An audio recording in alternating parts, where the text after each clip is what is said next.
Bom, para entendermos melhor o Antigo Testamento, temos que ter em mente que os hebreus eram um povo que não conhecia nenhum outro tipo de abstração.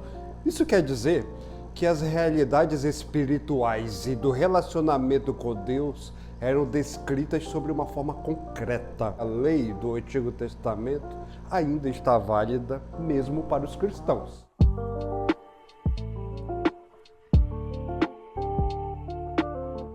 Vamos pegar lá Levítico 19, 28, né?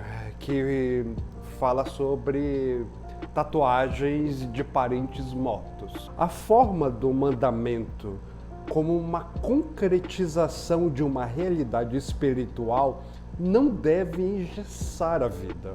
Isto é, a forma ela é apenas um exemplo da realidade que ultrapassa a própria forma. Se ficarmos apenas na forma do texto, nós vamos concluir que a Bíblia nos proíbe de fazer tatuagens e até mesmo marcas no nosso corpo. Mas acontece que este é o concreto da realidade espiritual. Por isso que nós temos que ir além.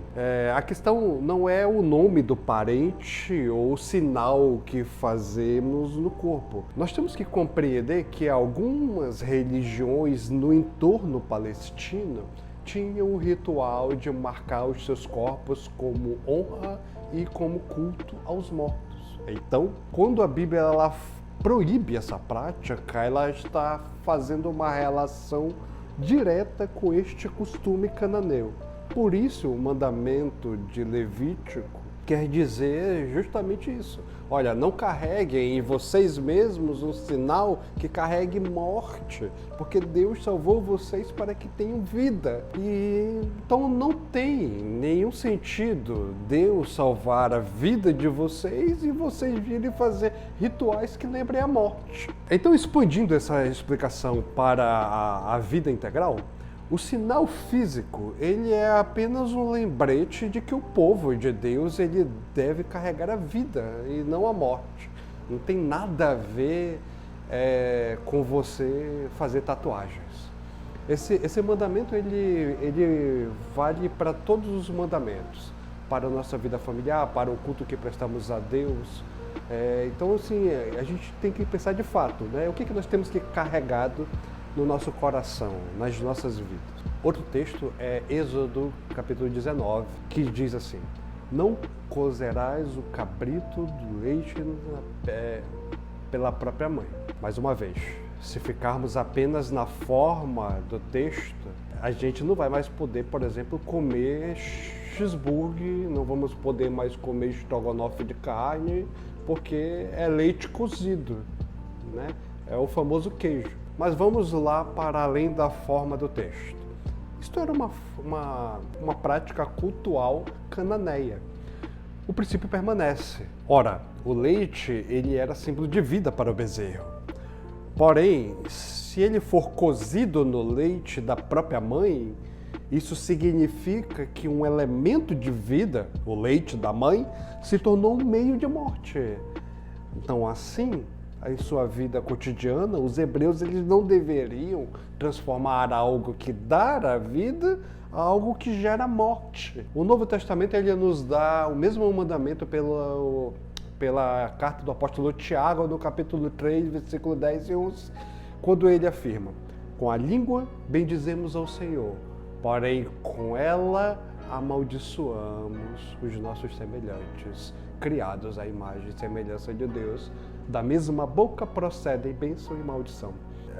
A gente verifica aqui que o princípio teológico ele permanece inalterado entre o Antigo e o Novo Testamento.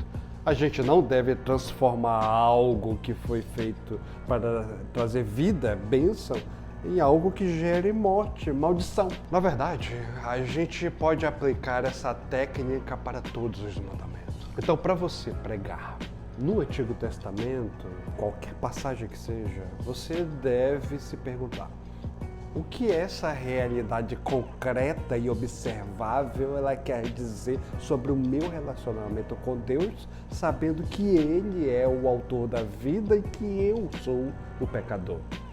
Segundo, qual era o contexto cultural da época que esse texto foi escrito. Terceiro, como a primeira questão, ela desfaz os enganos da segunda questão.